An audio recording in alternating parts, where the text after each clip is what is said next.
So good morning, good friends. Welcome back to our Sunday series. I wonder whether you are beginning to show any signs of aging. I've been a little bit concerned recently because 3 times in the last month, after I've dried after my shower, I've put on my aftershave by squeezing it under my armpits instead of onto my chin. I'm sure that that's a bad sign. One of the other signs of aging, of course, is the sense of viewing the past through rose-tinted spectacles and having an increasing sense of disconnection with life as it is around us today. It's not at all surprising that we feel that sense of disconnection after more than a year of COVID restrictions. But I want to ask you this question this morning. What kind of Christian is needed at this period in the history of our church and of our nation? And I want to give you Ezra as an example for all of us. He appears in the history of the Israelite nation in 458 BC. He was a spiritual leader who had been born and grown up in exile in Babylon. But he was allowed to return to Jerusalem, along with other Jewish leaders. This is the description that we read of his character. Ezra had devoted himself to the study and observance of the law of the Lord, and to teaching its decrees and laws in Israel. Ezra was a lifelong learner. He devoted himself to the study of the law of the Lord. That suggests some concentrated engagement with the scriptures. It suggests some hard and demanding work. Lifelong learning is described as the ongoing, voluntary, and self-motivated pursuit of knowledge. It has 3 obvious benefits. Firstly, Ezra is going to find out information that he didn't know before. Secondly, he's going to understand it more deeply, the more that he thinks about it.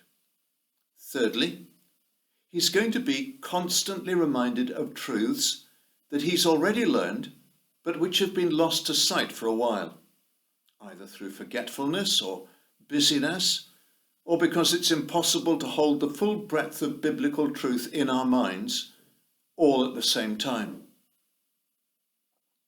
So here is Ezra, a lifelong learner, setting us an example to which we should aspire.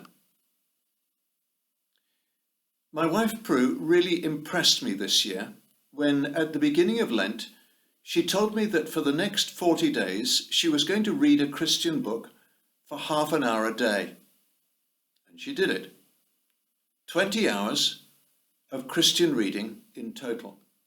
She benefited from it enormously. What kind of Christian is needed at this period in the history of our church and nation? That's today's question. The answer? A Christian who knows his or her faith.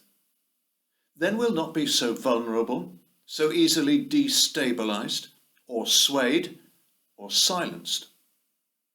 For if there's nothing going in, then there'll be nothing coming out. We'll have no confidence. We'll have no up-to-date contact with the truths of our faith. There'll be nothing to spur us to greater love or compassion or generosity or truth-telling or patience or forgiveness of others or prayerfulness or self-sacrifice.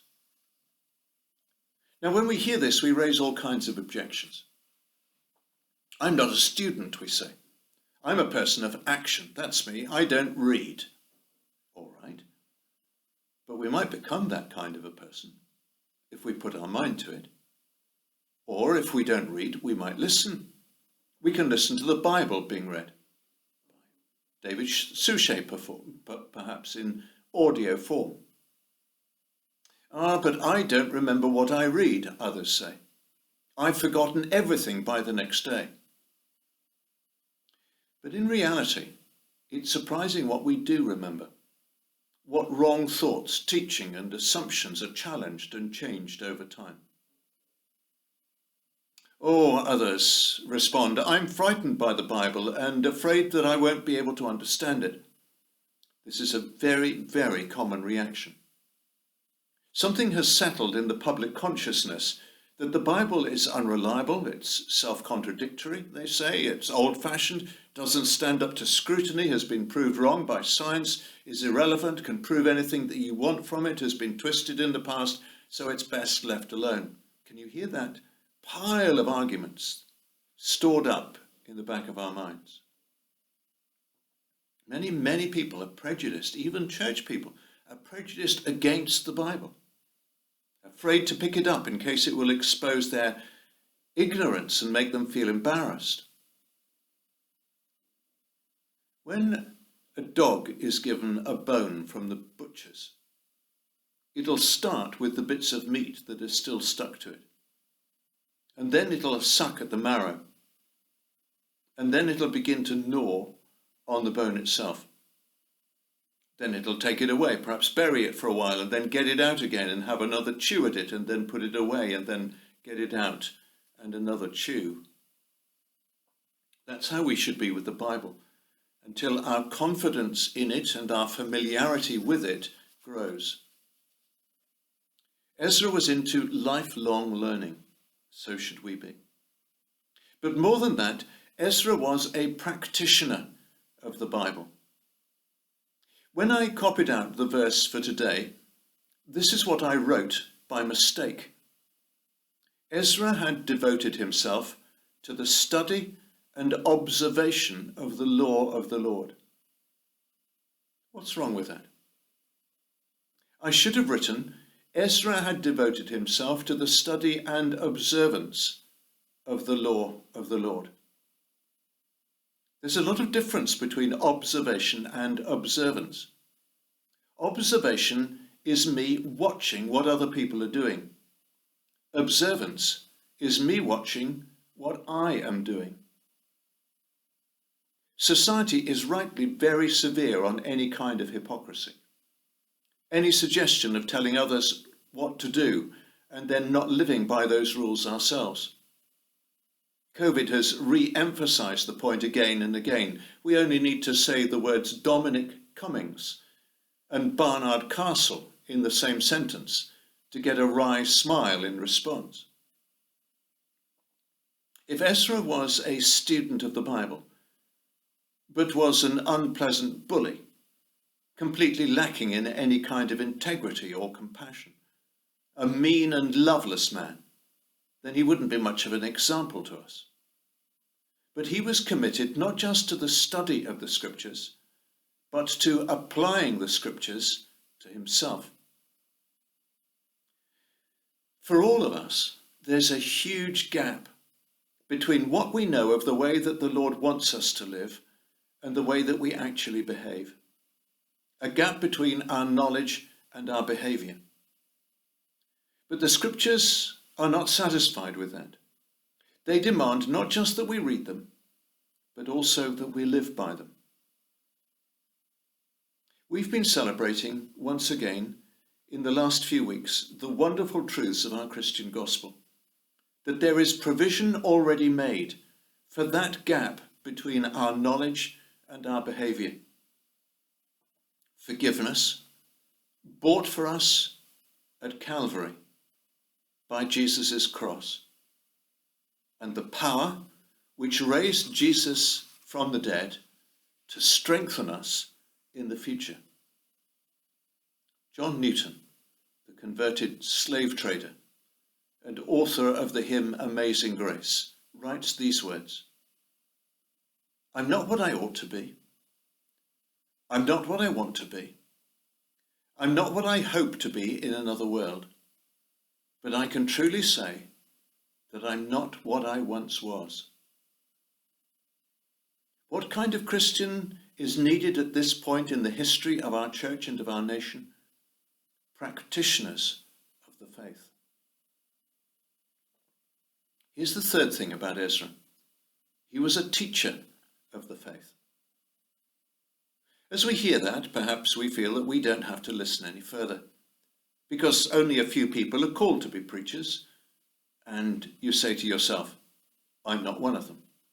I'll never have that role. Well, I'm afraid that you already have that role. You have it to your children and grandchildren. You have it within the community where you are known. You have it within your church where you attend week by week. You've been teaching people already for decades by your behavior, by your comments, by your conversation, by your reactions. You will continue to do so until you pass from this world.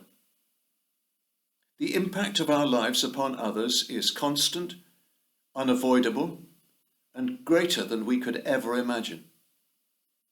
We have it through the way that we listen to people, by the way that we respond to them, by the way that we advise them, by the way that we live our lives in front of them. Ezra is a fascinating study in these things. He's arrived back in Jerusalem from Babylon. The very first thing that he is told is that others of the returnees that have come back before him have disobeyed a clear command from the Lord, that they should only marry within the household of faith. They should only take spouses who share their spiritual commitment to the Lord and who will walk the same pathway of faith with them. How does Ezra respond to the news? When I heard this, he writes, I tore my tunic and cloak, pulled hair from my head and beard, and sat down appalled. What was his problem? They'd been this way before as a nation, time and time again, and it had always led to disaster. When would they ever learn? Ezra's sermon was preached by his reaction to the news. So too do we preach through our reactions to the church and the world as it is today. Think about these three scenarios. A student gets his girlfriend pregnant. The baby will arrive when he's doing his finals. That will inevitably affect his results, his future, and his career. Suddenly, because this is happening within their own family, the student's parents no longer object to abortion. Or this scenario. A young woman phones her parents and tells them that she has met someone that she likes, and they're planning to move in together. Again, this is a dearly loved daughter. And so the parents reply, whatever you decide, we will support you. Once again, the parents suspend biblical principle. Or this scenario, when a son or daughter comes out as gay, and the parents, having always believed that gay sexual practice is sinful, are now dealing with a child whom they love more than life itself. They don't want to be alienated from them, and so overnight they flip in their attitude and become accepting of it. In Ezra's day, society had become accepting of things which the scriptures specifically forbade. We are faced by precisely the same position today in our contemporary society. Ezra's response? He tore his clothes, he pulled hair from his head and his beard, and he sat appalled. By our conversation, by our advice, by our comments, by our response, we can be, we are, we will be teachers of our present society and teachers of the rising generation. We must not get it wrong. What kind of Christian is needed at this point in the history of our church and our nation? That's today's question. The answer? Christians committed to lifelong learning. Christians committed to observing the Lord's commands. Christians committed to not yielding or compromising on the standards and principles that the Lord has set for us. God grant us the desire and the grace to live like this. Amen.